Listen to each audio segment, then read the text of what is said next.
Hello, English 10 students. Today we'll be reading Ruthless by William DeMille. Outside, the woods lay in clear October sunlight. The autumn air was full of sharp, exciting smell of moist, leaf-covered earth. Inside, a man smiled grimly as he turned from the bathroom cabinet, entered the primitive living room of his mountain camp, and crossed to a closet set in the pine wall. It was his special closet, with a spring lock, and in it he kept guns, ammunition, fishing rods, and liquor. Not even his wife was allowed to have a key, for Judson Webb loved his personal possessions and became furious if they were touched by any hand but his own. The closet door stood open. He had been packing his things away for the winter, and in a few minutes he would be driving back to civilization. As he looked at the shelf on which the liquor stood, his smile was not attractive. All the bottles were unopened, except one quart of bourbon, which was placed invitingly in front, a whiskey glass by itself. The bottle was less than half full. As he took it from the shelf, his wife spoke from the next room. "Everything is packed, Judson," she said. "Hasn't Alec come to turn the water off and get the keys?" Alec lived about a mile down the road and acted as a caretaker for the city folks when they were away. "He's down at the lake taking the boats out of the water. He said he'd be back in a half an hour." Mabel came into the room carrying her suitcase, but she paused in surprise as she saw the bottle in her husband's hand. "Judson!" she exclaimed. "You're not taking a drink at 10 o'clock in the morning, are you?" "You're wrong, my dear," he chuckled. "I'm not taking anything out of this bottle. I'm only putting something into it." His closed hand opened, and he put 2 tiny white tablets on the table as he started to uncork the whiskey. Her eyes narrowed as she watched him. She had learned to dread that tone in his voice. It was the tone he used when he was planning to put something over in business.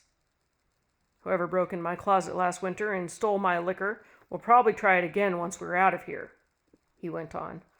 "Only this time, he'll wish he hadn't."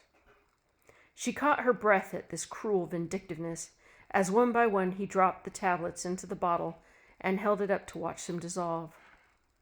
"What are they?" she asked. "Something to make him sick?" "And how?" He seemed fascinated as he saw the bourbon changing into a deadly drink.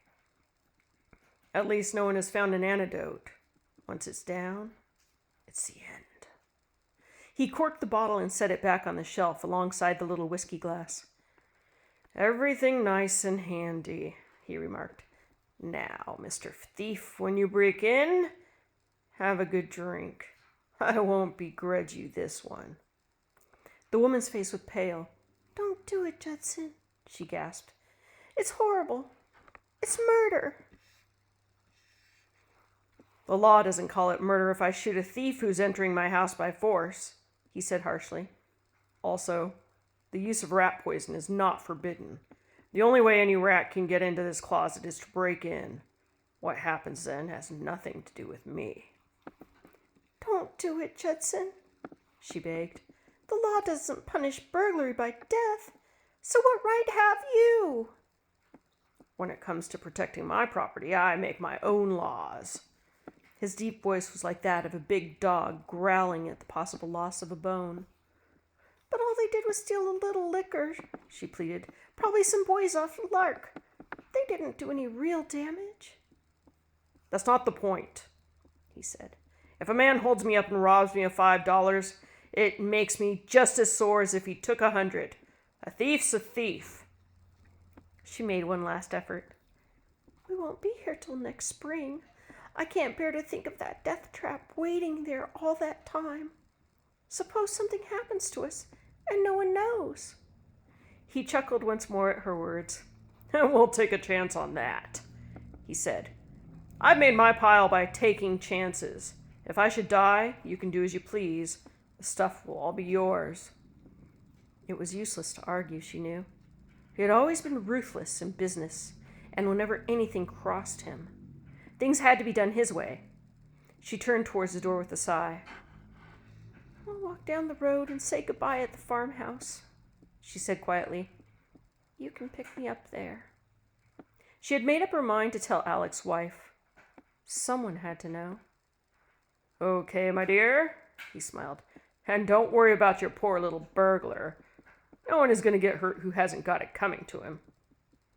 As she went down the path, he started to close the closet door, and then paused as he remembered his hunting boots outside on the porch. They belonged in the closet. So, leaving the door open, he went to fetch them from the heavy rustic table on which they stood, along with his bag and top coat. Alec was coming up from the lake and waved to him from a distance.